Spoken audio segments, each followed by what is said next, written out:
सुबह का सुनहरा सूरज पूरे सूरजपुर गांव को रोशन कर रहा था। खेतों में ठंडी हवा चल रही थी और पक्षियों की चहचहाहट पूरे वातावरण को जीवंत बना रही थी। गांव के किनारे अपने खेत में रघुवीर मेहनत से मिट्टी की गुड्डाई कर रहा था। बाबा, माँ ने खाना लगा दिया है, जल्दी घर चलिए। अगर इतनी भूख लगी है तो तुम दोनों पहले खा लो। मैं बस यह आखिरी क्यारी पूरी कर लूं, फिर आता हूँ।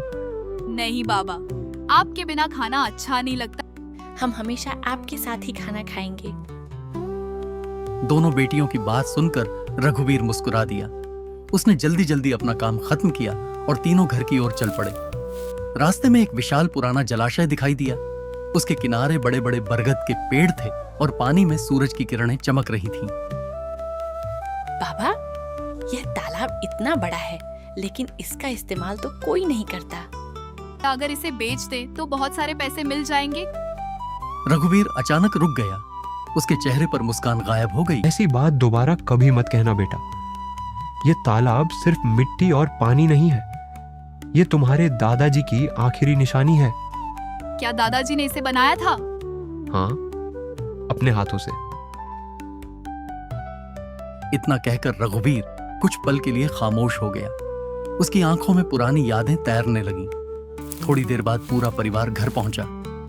मां सरिता ने गरम गरम रोटियां और दाल परोस दी।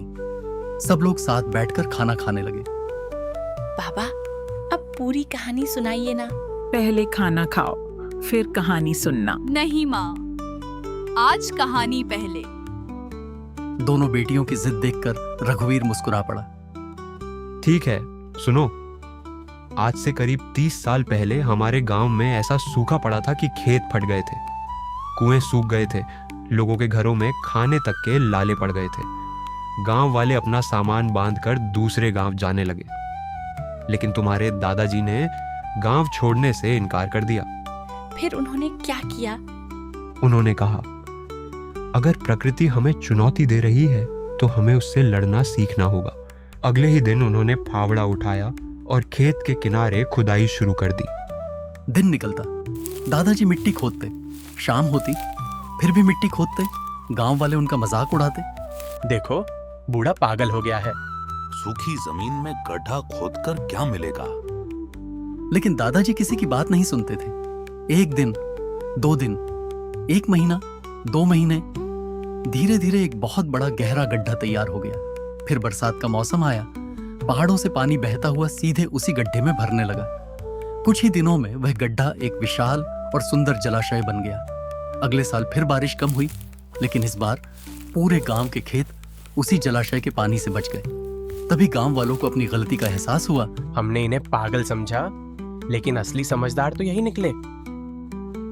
अगर इन्होंने यह तालाब नहीं बनाया होता तो आज पूरा गांव भूखा मर जाता। उस दिन से गांव के लोग तुम्हारे दादाजी का बहुत सम्मान करने लगे। याद रखना बेटा, समझदार इंसान मुसीबत आने के बाद नहीं, मुसीबत आने से पहले तैयारी करता है। दादाजी सच में बहुत महान थे। काश हम भी उनसे मिल पाते। रघुवीर ने दोनों बेटियों के सिर पर हाथ फेरा। उसे बिल्कुल अंदाजा नहीं था कि कुछ ही महीनों बाद उसकी जिंदगी में ऐसा तूफान आने वाला है जो उसके परिवार की परीक्षा लेने वाला था। और उसी परीक्षा के दौरान दादाजी का कई साल पुराना एक ऐसा रहस्य सामने आएगा जो पूरे सूरजपुर गांव की किस्मत हमेशा के लिए बदल देगा। कि